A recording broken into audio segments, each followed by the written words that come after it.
7 tahapan tes seleksi untuk magang ke Jepang. Namun, banyak sekali peserta seleksi magang ke Jepang yang gagal pada tes tahapan nomor 3 dan nomor 6.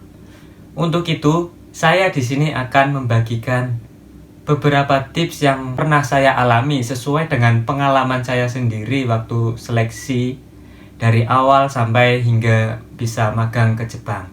Untuk itu, simak videonya. Jangan skip dan selamat menonton.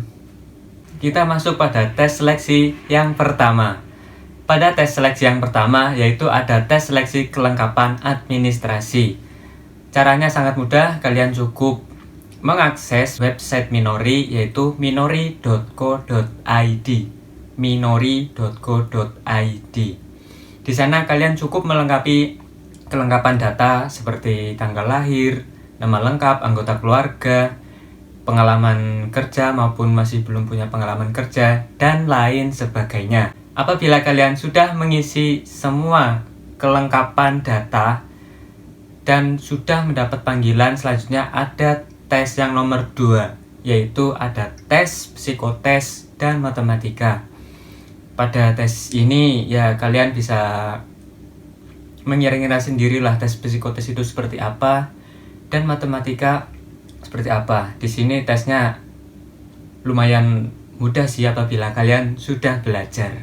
Oke, lanjut pada tes yang sering menyebabkan kegagalan yaitu tes nomor 3. Apa itu tes nomor 3? Yaitu ada tes kesehatan. Sebelum kalian berangkat untuk seleksi tahap pertama, Minori akan memeriksa kesehatan kalian, yaitu ada apa aja. Ada tinggi badan, berat badan, mata, dan pendengaran. Nah, bagian yang sering menyebabkan kegagalan yaitu ada pada tes bagian mata dan telinga. Karena apabila pendengaran kalian kurang bagus sedikit saja, itu waktu saya dulu tes, banyak sekali teman-teman yang gagal pada tes pendengaran dan tes mata, yaitu ada mata minus mungkin masih ada yang ada toleransi, tapi kalau melebihi dari toleransi itu pasti gagal. Dan bagi yang buta warna itu juga akan gagal pada tes mata. Lanjut pada tes yang nomor 4 yaitu ada tes interview internal.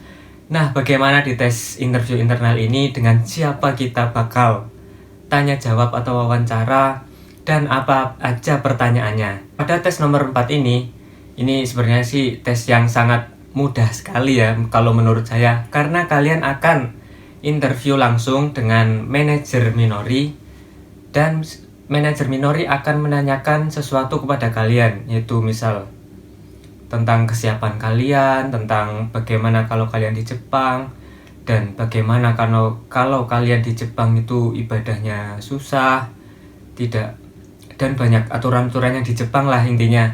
Itu seorang manajer Minori itu akan menanyakan kesiapan kalian. Mau nggak apabila kalian di Jepang nanti bakal gini. Kalian bakal terima nggak apabila ada kejadian ini, kalian bakal bagaimana.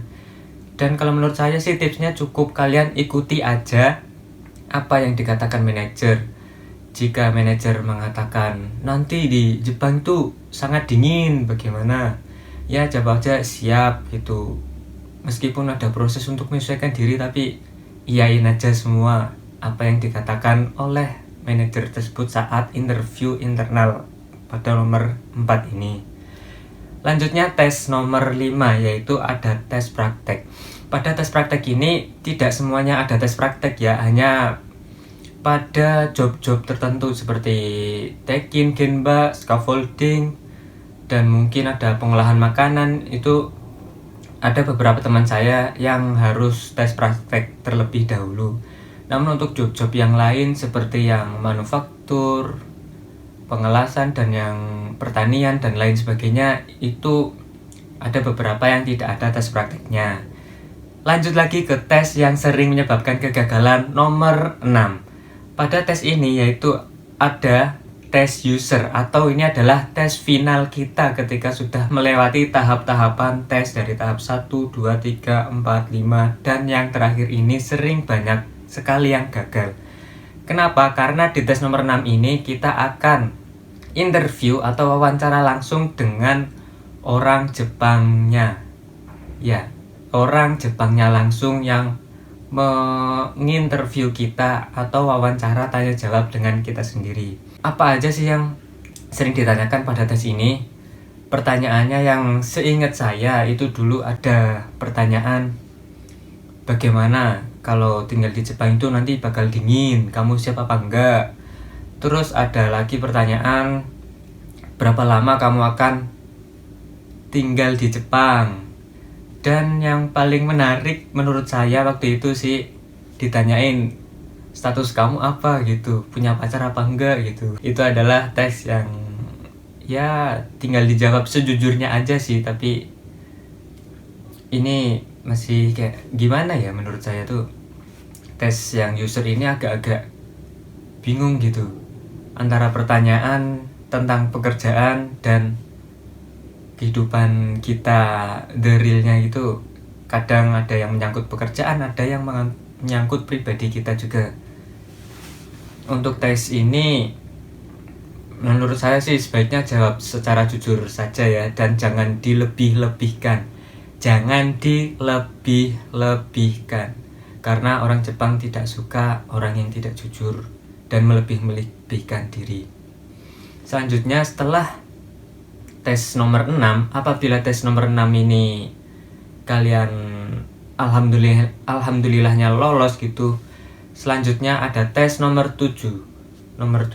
Ya, tes nomor 7 ini ada tes MCU tahap pertama, yaitu tes kesehatan sebelum masuk ke pendidikan di Minori. Pada tes MCU ini sebenarnya mudah sih, cukup kalian mengikuti alur tes kesehatannya saja. Namun saya sarankan sebelum tes MCU sebaiknya kalian minum air putih yang banyak, tidur yang cukup, olahraga yang cukup, agar tes seleksinya bisa menghasilkan hasil yang memuaskan. Untuk bagi yang perokok, ya bisa kurangi dulu lah ngerokoknya, karena di tes MCU ini ada tes rongsen, tes mata, tes gigi, dan tes fisik seluruh tubuh juga. Nah, itulah seleksi tahapan di Minori untuk bisa magang ke Jepang. Semoga kalian yang akan mengikuti tes seleksi tahapan ini semoga bisa lolos semua, dilancarkan, dan bisa sampai ke Jepang, dan kita mungkin bakal bisa ketemu di sini. Oke, itu saja yang dapat saya sampaikan, semoga bermanfaat. And ja, mata ne.